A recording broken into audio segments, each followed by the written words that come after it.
Hola, ¿qué tal? Buenas tardes a todos. Antes que nada, agradecerle al doctor Saúl Vital por la invitación a participar en este simposio de ovario poliquístico. Y bueno, se me pidió que hablara sobre repercusiones ginecodendocrinológicas y justo hablaré de ello. Es probable que alguna otra diapositiva sea similar a la de alguno de los ponentes anteriores por la misma situación que tenemos de un tema que es ovario poliquístico. ¿Cómo lo hace? ¿Atención? Nada más rápidamente, los doctores Steele y Liebenthal hace más de 86 años publicaron lo que era el ovario poliquístico en 7 mujeres con amenorrea, obesidad e tipo de infertilidad. Sin embargo, el comentario es porque en ese momento o en esa fecha no se tenía a la mano todavía ultrasonidos para poder considerar la situación hoy de que el ovario poliquístico puede ser un diagnóstico ultrasonográfico, como es una diapositiva, del lado izquierdo un ovario normal y del lado derecho un ovario de aspecto poliquístico, que es lo que se integra posteriormente a lo que es el diagnóstico y sus repercusiones. Por supuesto que es una endocrinopatía crónica. Este síndrome es la endocrinopatía crónica más frecuente en mujeres en edad reproductiva, con una prevalencia, como pueden ver, hasta un 15%, pero cuando se asocia a infertilidad, la prevalencia es hasta de un 25% en mujeres infértiles. Sin embargo, esta enfermedad o este síndrome, puede generar múltiples potenciales etiologías, es heterogéneo, por supuesto, y está asociado con trastornos reproductivos, obstétricos, metabólicos y psicológicos, como pueden ver en esta imagen. Posiblemente la repercusión ginecoendocrinológica más común sea la anovulación o bien la oligoanovulación, que de acuerdo a la clasificación de amenorreas de la OMS, es la tipo 2, que más o menos un 70% o incluso más de las pacientes con ovario poliquístico pueden tener este tipo de problema. Y como mencionaba, lo relevante es que la mayoría de estas pacientes logran concebir con o sin ayuda de la reproducción asistida de alta complejidad.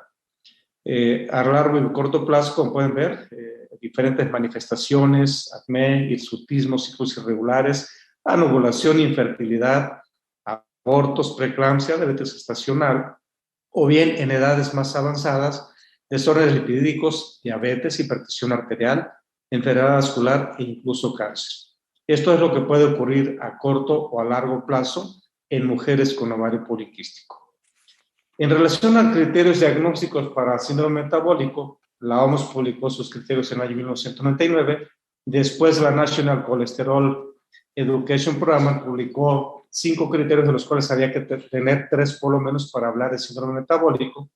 Y lo más determinante es que esta situación hoy en día es muy común que las mujeres con ovario poliquístico puedan tener asociado síndrome metabólico. En esta diapositiva pueden ver cómo algunos cánceres en general pueden incrementarse en mujeres con ovario poliquístico, como son principalmente el cáncer de glándula mamaria, el cáncer del cuerpo uterino, que también sabemos sobre todo la hiperplasia de endometrio. Incluso también a nivel ovario puede haber cierta predisposición para un riesgo mayor de cáncer en este tipo de mujeres. De tal manera entonces que las mujeres con ovario poliquístico tienen 2.7 veces más riesgo de desarrollar cáncer de endometrio, que sabemos que el uso de anticonceptivos puede minimizar ese riesgo. Un grupo de mujeres con ovario poliquístico pueden tener incrementado el riesgo incluso de tener también cáncer de ovario. Pero las mujeres con ovario poliquístico no tienen riesgo superior, al menos no demostrado, de cáncer de mama si se controla su tendencia al sobrepeso y sobre todo a la obesidad. Históricamente hay que reconocer que el ovario poliquístico, este síndrome, ha sido definido como una enfermedad crónica, pero es una definición por consenso. Reconocer los criterios de Rotterdam del año 2003, que ustedes los conocen perfectamente, donde involucra oligomenorrea, hiperandrogenismo clínico y la morfología que mencioné que se incluye ya del ovario de aspecto poliquístico. Entonces, tener Dos de estos tres criterios hacia el diagnóstico. Después aparece un poco más adelante, del año 2006, los criterios de la Sociedad de Exceso de Andrógenos y Ovario Poliquístico, donde de alguna forma tratan más o menos de llegar a lo mismo, quién tiene y quién no ovario poliquístico. Y hoy en día sabemos que si aplicamos los criterios de Rotterdam, la prevalencia es de un 17 más o menos 2.8%, y si aplicamos los criterios de la Sociedad de Exceso de Andrógenos, la prevalencia es más o menos de un 12%. Es decir, que la prevalencia de ovario poliquístico es 5 veces más superior cuando se utilizan criterios de Rotterdam. Y como les mencionaba, entonces, hasta el 90% de las mujeres con ovario poliquístico pueden tener ciclos anovulatorios e incluso pueden tener infertilidad, y también el hirsutismo es frecuente hasta un 75%. A partir de estos conceptos, estamos hablando hoy en día que pueden existir hasta 16 fenotipos de ovario poliquístico. Sin embargo, 10 son los que más frecuentemente pueden encontrarse en relación al estado de hiperandrogenemia, hirsutismo, oligoanovulación y ovarios poliquísticos con este aspecto. Sin embargo, más del 90% de estos fenotipos se engloban los primeros 4. El fenotipo A, que es hiperandrogenismo, ya sea clínico o bioquímico, la presencia de anovulación crónica y ovarios ecográficamente poliquísticos. Este fenotipo ocupa el 60% prácticamente de las mujeres con ovario poliquístico. El fenotipo B es hiperandrogenismo y anovulación crónica únicamente, ocupa el 7%. El fenotipo C, donde ya hay anovulación crónica, ovarios ecográficamente poliquísticos, pero sin hiperandrogenismo, ocupa un 16%. Y por último, el fenotipo D ocupa un 16%, donde hay hiperandrogenismo y ovarios poliquísticos, pero con ciclos anovulatorios. Entonces, en estos 4 fenotipos prácticamente recae más del 90% de mujeres con ovario poliquístico. De tal forma que existe un debate en esa definición, si la percepción común entre los expertos médicos que se ocupan de este síndrome, que es el nombre de síndrome de ovario poliquístico, constituye una distracción que muchas veces impide un progreso científico. La introducción, por otro lado, de la morfología ovárica evaluada por ecografía como criterio diagnóstico añadido a la anovulación crónica del hiperandrogenismo ha aumentado la variedad fenotípica en presentaciones del SOP, sobre todo este sobretratamiento. Entonces, la identificación de fenotipos específicos en mujeres con ovario poliquístico está más que justificada, ya que en contraste con la anovulación crónica, la resistencia a la insulina y las anomalías metabólicas pueden dominar el síndrome a lo largo de la vida de la mujer. Aquí nada más para representar la resistencia a la insulina, que está muy claramente definida al ovario poliquístico, donde esa resistencia a la insulina no favorece que la glucosa entre dentro de la célula, y por tal motivo menor utilización de la glucosa de todos los tejidos periféricos. Diferentes fórmulas se han generado para demostrar cómo se diagnostica la resistencia a la insulina. Sin embargo, algunas de ellas son complejas, caras y consumen mucho tiempo, personal capacitado y no están exentas de riesgo. Es por eso que el índice de HOMA, que aquí más o menos está descrito, que es un cálculo de la relación entre la insulinemia y la glucemia basales, ajustadas por una constante, el índice de HOMA es igual a insulina basal por glucosa en ayunas sobre 22.5 sobre 405. Esto tiene que ser entre 1 y 2.5 en mujeres sin ovario poliquístico. Lo que salga de ese parámetro es igual a síndrome de ovario poliquístico, resistencia a la insulina. Entonces, ¿qué es primero? ¿La hiperandrogenemia o el hiperinsulinismo? Existen diferentes artículos tratando de demostrar qué es lo que ocurre primero, y lo que sabemos hoy en día es que la resistencia a la insulina está clara y definitivamente asociada al ovario poliquístico. La doctora Donay, por ejemplo, demostró la resistencia a la insulina, cómo venía ese tipo de situación, con una hiperinsulinemia compensatoria, artículos también que demuestran ese tipo de situación. El incremento de la IGF-1 libre sobreactuada, la acción de la LH en la teca, que también sabemos que funciona para generar un mayor incremento de los andrógenos. La insulina estimula la producción de andrógenos en las células de la teca, eso es a nivel de estroma. Y por último, otros trabajos que demuestran que la hiperinsulinemia como desencadenante o agravante del hiperandrogenismo y del síndrome metabólico. Entonces, ¿qué pasa en mujeres obesas contra mujeres delgadas con o sin ovario poliquístico? Entonces, sabemos que la sensibilidad de la insulina se reduce en un 50% en pacientes delgadas con ovario poliquístico, si comparamos delgadas sin ovario poliquístico. Y por otro lado, obesas tienen una sensibilidad menor de la insulina, perdón, y si comparamos con obesas, esta diferencia todavía se ve mucho más marcada, de tal suerte que el sobrepeso por sí mismo es un riesgo importante para tener resistencia a la insulina. ¿Y por qué los niveles elevados de insulina elevan o conducen al hiperandrogenismo por esta situación? Aquí estamos aclarando que la insulina y la IGF-1, que se comporta similar a la insulina, lo que hacen es dar lugar a una recaída de los niveles de la globulina fijadora de hormonas sexuales.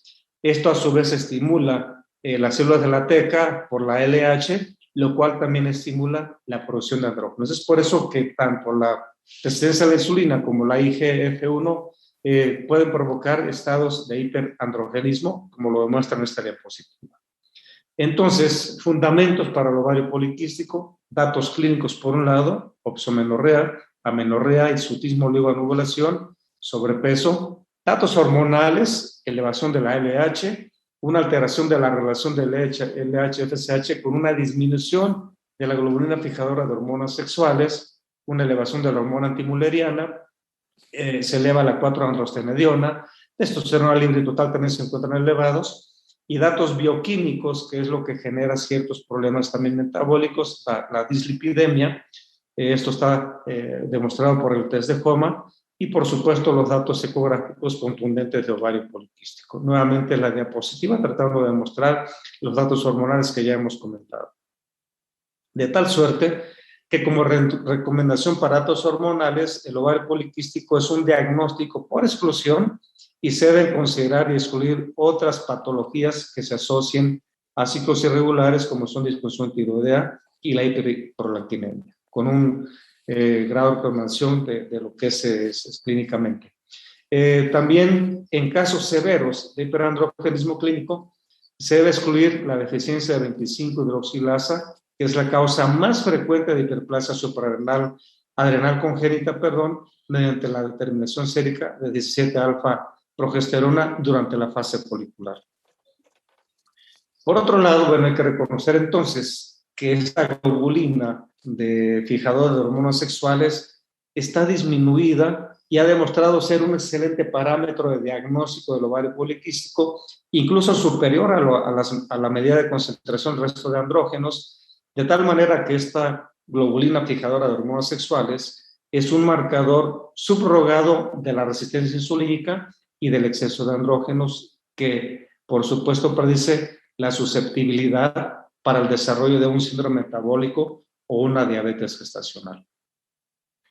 Por otro lado, aparece lo que es el índice de andrógenos libres, que es el PHI. Este PHI calcula la relación entre testosterona total y globulina fijadora de esteroides sexuales, que hoy en día es la medida más exacta y más recomendada en la evaluación de la hiperandrogenemia asociada al ovario poliquístico, y ahí viene una fórmula de tal manera que los niveles normales de PHI son menores de 4.5. Entonces, la recomendación hoy en día es que todas las mujeres con ovario poliquístico deberían ser evaluadas para el riesgo de enfermedad cardiovascular, estimadas sus factores individuales de riesgo, riesgo incrementado, obesidad, tabaquismo, dislipidemia, hipertensión, intolerancia a la glucosa y sedentarismo, y riesgo severo, como son principalmente el síndrome metabólico y o la diabetes tipo 2. Si queremos hablar de tratamientos de la mujer con ovario poliquístico sin deseo reproductivo, bueno, ustedes tienen que reconocer que la dieta, el ejercicio y la pérdida de peso sería la línea número 1 de tratamiento para mujeres con ovario poliquístico, 3 a 6 veces, más o menos. ¿Y por qué no? Si esto puede seguir de insulinos sensibilizantes como son la metformina, con las dosis recomendadas, hasta 2.5 gramos por día. El minoxidil, que es un tratamiento relativamente moderno, donde se manejan 4 gramos por día. En mujeres, como mencioné, sin deseo reproductivo, los anticonceptivos son una alternativa también, cualquiera de ellos, con estrógenos y progestágenos con efecto antiandrogénico, y estos existen diferentes: el acetato de isoproterona, la clormadinona, el dienogés y por supuesto la rospirenona, con un índice, con medicina basada en evidencia, de buena aceptación.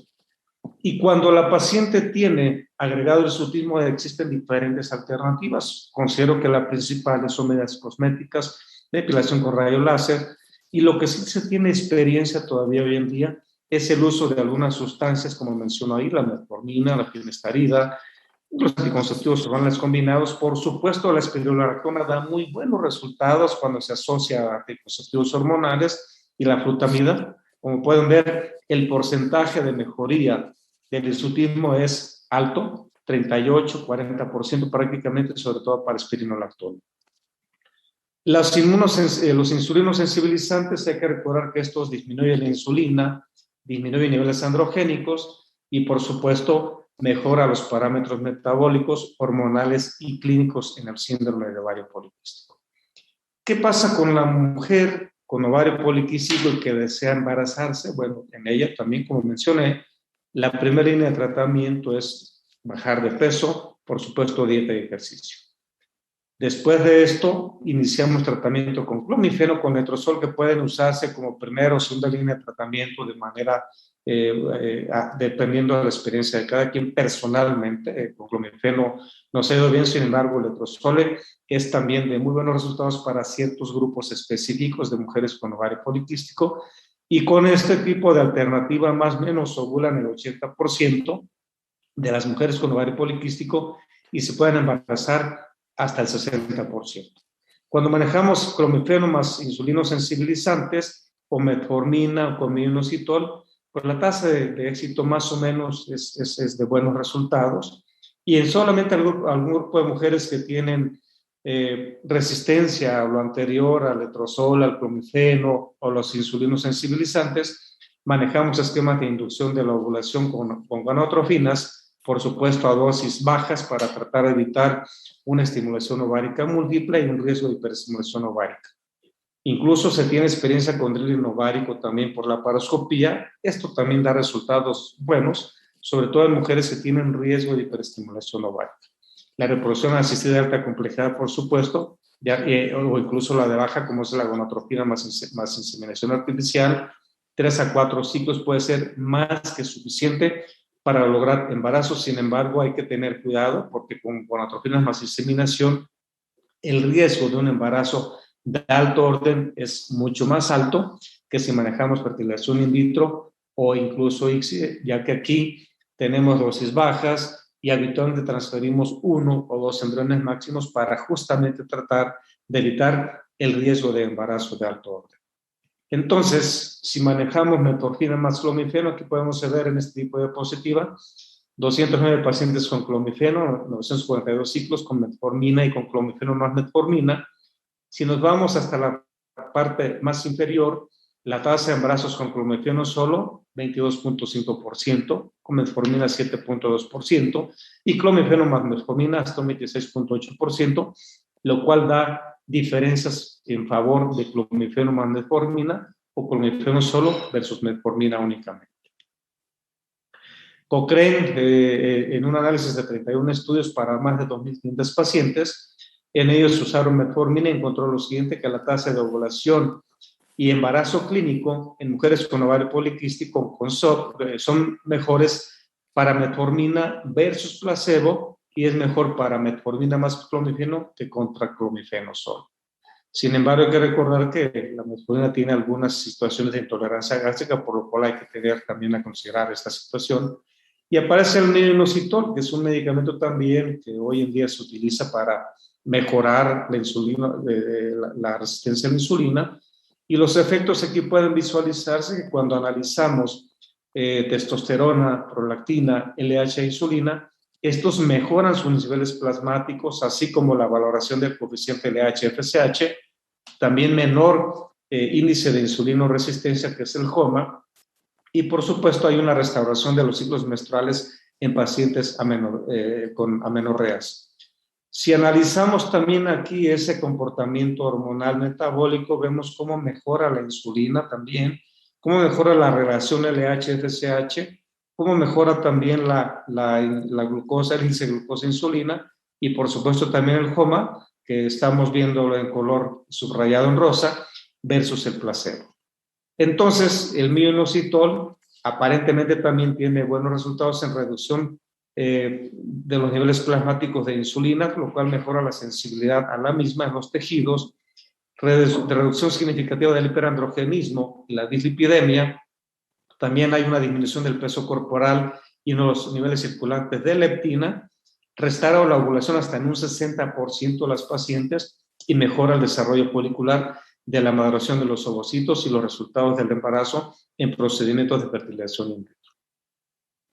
De tal suerte que lo que al final buscamos, el último fin de nuestros tratamientos, es por supuesto el nacimiento de un bebé sano en casa. Sin embargo, hay que recordar que algunas complicaciones como son diabetes gestacional, preeclampsia, la hipertensión inducida por el embarazo y el nacimiento por cesárea, por supuesto, tienen un riesgo mucho más alto en mujeres con ovario poliquístico, y los problemas neonatales, la admisión a cuidados intensivos es más alto también, el riesgo de mortalidad perinatal y de partos prematuros, por supuesto, como ven ahí marcado en los OR de 2.4, 3.1, 3.4 respectivamente, de tal suerte que todos esos parámetros que analizamos están incrementados en mujeres con ovario poliquístico. ¿Qué podemos llevar a casa ya para terminar? Pues primero reconocer el aspecto morfológico del ovario poliquístico. Ahí vemos perfectamente cómo se puede ver por físicamente, y eso puede trasladarse por ultrasonido. Y quiero mencionar entonces para finalizar que el ovario poliquístico es mucho más simple, es un simple consenso, es una endocrinopatía crónica con un claro componente hereditario, por supuesto, sobre una base de múltiples genes sobreexpresados y con impacto clínico a largo a corto y a largo plazo. Sus características clínicas principales son el hiperandrogenismo y la anovulación crónica, y los hallazgos ecográficos deberían ser solo un subrayado para su diagnóstico, es por eso que hay muchos fenotipos. Y el mejor parámetro para medir el hiperandrogenismo bioquímico es el índice de andrógenos libres, como les dije, el HAI. El manejo clínico de estas pacientes, dado la heterogeneidad de este síndrome, tiene que ser individualizado, por supuesto, con un buen conocimiento de su estatus endocrinológico. La obesidad juega un papel relevante en el desarrollo de la enfermedad, facultando un estado de hiperinsulinemia variable, y, por supuesto, mantener estilos de vida saludable sería la primera medida terapéutica, como he mencionado, especialmente las mujeres con sobrepeso y obesidad. La hiperinsulinemia altera el metabolismo androgénico por una variedad de mecanismos, resultado del cual es el agravamiento del hiperandrogenismo. La asociación con infertilidad secundaria o oligoanovulación, aquí el tratamiento esencial de la infertilidad asociada a ovario poliquístico es la estimulación folicular, ya sea para coito dirigido, inseminación, in vitro o ICSI, que se beneficiaría de una corrección del hiperinsulinismo y la pérdida de peso en mujeres con índice de masa corporal elevada, por supuesto. Y por último, una vez conseguida la gestación, el control obstétrico debe ser estricto, dada la mortalidad materna fetal, como mostramos. Pues muchas gracias, esa es mi participación.